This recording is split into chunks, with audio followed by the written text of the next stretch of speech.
নির্বাচনের শুরুর মুহূর্তে বাংলাদেশের রাজনীতিতে যেন বাজ পড়েছে। অন্তর্বর্তীকালীন সরকার এক নজিরবিহীন পদক্ষেপে বাংলাদেশে আওয়ামী লীগ এবং এর সব অঙ্গ ও সহযোগী সংগঠনের কার্যক্রম নিষিদ্ধ ঘোষণা করেছে। আরও বিস্ফোরক এই নিষেধাজ্ঞা এসেছে আন্তর্জাতিক অপরাধ ট্রাইব্যুনালের বিচার শেষ না হওয়া পর্যন্ত। এমন এক দৃষ্টান্ত বাংলাদেশ তো বটেই, উপমহাদেশের রাজনীতিতেও বিরল। ঠিক এই মুহূর্তে যুক্তরাষ্ট্র এবং ভারতের মতো পরাশক্তিরাও এই ঘটনায় স্পষ্ট প্রতিক্রিয়া জানিয়েছে, যা এই ঘটনা আরো বিস্ফোরক করে তুলেছে। মার্কিন পররাষ্ট্র দপ্তরের উপমুখপাত্র টমি পিক্ট এক চাঞ্চল্যকর স্বীকারোক্তি দিয়ে জানান, বাংলাদেশের অন্তর্বর্তী সরকার আওয়ামী লীগকে সকল রাজনৈতিক কর্মকাণ্ড থেকে নিষিদ্ধ করেছে যতক্ষণ না দলটির বিরুদ্ধে একটি বিশেষ ট্রাইব্যুনাল বিচার সম্পূর্ণ করে। যুক্তরাষ্ট্র তাদের ঐতিহ্যবাহী অবস্থান বজায় রেখে আরও বলেছে, তারা কোনো রাজনৈতিক দলকে সমর্থন করে না, তবে গণতন্ত্র, মত প্রকাশের স্বাধীনতা ও শান্তিপূর্ণ সমাবেশের অধিকারকে সর্বোচ্চ গুরুত্ব দেয়।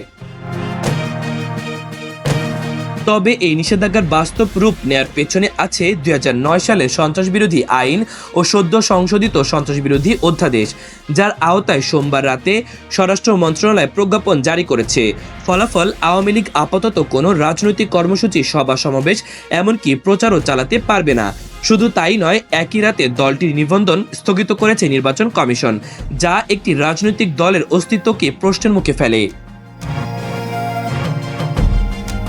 এর মধ্যে সবচেয়ে বেশি আলোড়ন তুলেছে একটি ঘোষণা, আওয়ামী লীগকে জুলাই আন্দোলন দমনকালে সংগঠিত মানবতা বিরোধী অপরাধের অভিযোগে আন্তর্জাতিক অপরাধ ট্রাইব্যুনালে বিচারের মুখোমুখি করা হবে। এই লক্ষ্যে ইতোমধ্যে সংশোধন করা হয়েছে আন্তর্জাতিক অপরাধ ট্রাইব্যুনাল আইন। এই যেন এক রাজনৈতিক ভূকম্প। এদিকে ভারতের প্রতিক্রিয়াও এসেছে সরাসরি ও কড়া ভাষায়। দিল্লিতে পররাষ্ট্র মন্ত্রণালয়ের মুখপাত্র রণধীর জয়সওয়াল বলেছেন, কোনো উপযুক্ত পদ্ধতি অনুসরণ না করেই আওয়ামী লীগের ওপর নিষেধাজ্ঞা আরোপ একটি উদ্বেগজনক ঘটনা। এর মাধ্যমে গণতান্ত্রিক স্বাধীনতা খর্ব হয়েছে এবং বাংলাদেশের রাজনৈতিক পরিসর সংকুচিত হয়ে পড়েছে। ভারতের দৃষ্টিতে অন্তর্বর্তীকালীন সরকার যে বিচারিক ও প্রশাসনিক প্রক্রিয়া অনুসরণ করার কথা তা মানা হয়নি। বাংলাদেশের প্রধান উপদেষ্টার প্রেস সচিব শফিকুল আলম অবশ্য ভারতীয় উদ্বেগকে প্রত্যাখ্যান করে বলেছেন, আওয়ামী লীগ কর্তৃক সংগঠিত মানবতা বিরোধী অপরাধের ক্ষত এখনো টাটকা। তারা 15 বছরের স্বৈরাচারী শাসনের মাধ্যমে আমাদের গণতন্ত্রকে ধ্বংস করেছে, জাতীয় নিরাপত্তা ও সার্বভৌমত্বকে আপোষের দিকে ঠেলে দিয়েছে। তিনি আরও বলেন, এই নিষেধাজ্ঞা জুলাই আন্দোলনের কর্মী, আন্তর্জাতিক ট্রাইব্যুনালের বাদী ও সাক্ষীদের সুরক্ষা নিশ্চিত করতেই প্রয়োজন।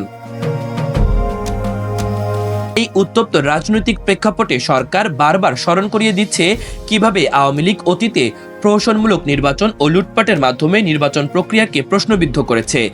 এখন অন্তর্বর্তীকালীন সরকার বলেছে, নির্বাচন বাংলাদেশের অভ্যন্তরীণ বিষয়, সবাই যেন আমাদের জনগণের সার্বভৌম ইচ্ছার প্রতি শ্রদ্ধা জানায়। এই মুহূর্তে গোটা দেশের রাজনীতি এক রুদ্রশ্বাস নাটকের দিকে এগোচ্ছে, আর তার কেন্দ্রবিন্দুতে রয়েছে একটি নিষিদ্ধ দল, এক অজানা পরিণতি আর ইতিহাসের কাঠগড়ায় অপেক্ষমান বিচার। আপনি কি প্রস্তুত? কমেন্টে জানান এবং চ্যানেলটি সাবস্ক্রাইব করে দিন পরবর্তী ভিডিওর জন্য। ইমন তারুণ্য বার্তা।